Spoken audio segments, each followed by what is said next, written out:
पावसाळा सुरू झाला की परिसरातील विहिरी तुडुंब भरून जायच्या. नदी, नाले, ओहोळ, ओढे बघता बघता गढूळ पाण्याने भरून व्हायचे. रात्रभर पाऊस पडून गेल्यावर सकाळी डांबरी रस्ते जरी स्वच्छ होऊन जात असले तरी आम्हाला मात्र 12 महिने 18 काळ चिखलाच्या रस्त्यानेच ये-जा करावी लागायची. सकाळीच विहिरीवरून पाणी आणण्यासाठी लोकांची लगबग सुरू व्हायची. भर पावसाळ्यातही आमच्याकडे पाणी टंचाई असायची. नळाला पाणी यायचे नाही. कधी पाईपलाईन फुटायची, कधी लाईट नसायची.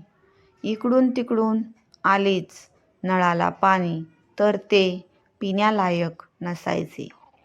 आमचं पालम तसं खेडेगावच. 200-400 घरं असतील. त्यातही आमच्यासारखे खेड्यागावातून शिकण्याच्या निमित्ताने आलेल्या काही घरांची त्यात भर, पण सोयीसुविधेच्या नावानं मात्र बोंबाबोंबच. अगदी हातपंपाच्या सुविधा तेवढ्या प्रमाणात पोचल्या नव्हत्या. सुविधेच्या गर्तेत मग्न असणार आमचा त्या काळचं सोशिक जगणं मात्र खूप काही पेलण्याची शक्ती देणारं होतं. सुदैवाने आजच्या पिढीला तांब्याही भरून घेण्याची गरज पडत नाही. मग घागर अन कावडं तर लांबच. पिण्यासाठी बायकापोरांसह आळीवच्या विहिरीपासून पार मोतीराम महाराजांच्या मंदिरापर्यंत रांग लागायची. बायका डोक्यावर अन पुरुष खांद्यावर घागरी घेऊन चिखलात अरुंद वाटेने चालायचे. आमच्यासारखे पोरपोरी सुद्धा कळशी नाहीतर फिरकीचा तांब्या घेऊन निघायचे. एक रांग येणाऱ्यांची आणि दुसरी जाणाऱ्यांची, म्हणजेच आजच्या भाषेत वन वे ट्रॅफिकच म्हणायचं. त्या रांगेला विशिष्ट गती प्राप्त व्हायची. गंमत म्हणजे सर्वांना एकच गती चालावे लागायचे. गती चुकली तर रांगेच्या बाहेर गेलाच म्हणून समजा. मग कोणी लवकर रांगेत घ्यायचे नाही.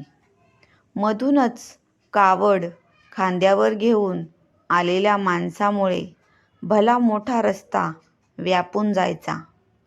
दोन बाजूला दोन डबे, एका काठीला साखळीने अडकवून खांद्यावर कावड घेऊन जाणारा, कमरेतून करकर वाकणारा माणूस चिखलातून कसरत करत चालायचा. पत्री डब्याचा धडधड आवाज यायचा. आत्ताच्या पिढीला कावड हा शब्द समजून सांगतानाही तोंडाला फेस येईल अशी परिस्थिती आहे. सगळं दृश्य आज डोळ्यासमोरून तरळताना आणि आठवताना विलक्षण वाटत असलं तरी त्यावेळी मात्र आमचं ते दैनंदिन सहज जीवन होतं. पाणी भरणे म्हणजे आवश्यक असणारं नित्यकाम.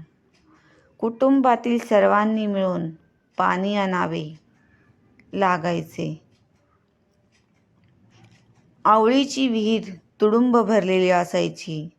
हातानं वरूनच पाणी घेता यायचं.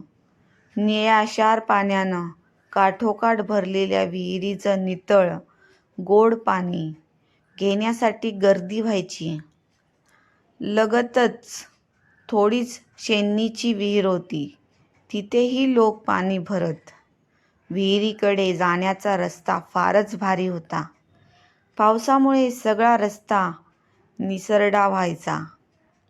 त्यावरून कोणी घसरून पडायचं. मग काय हसायची मज्जा.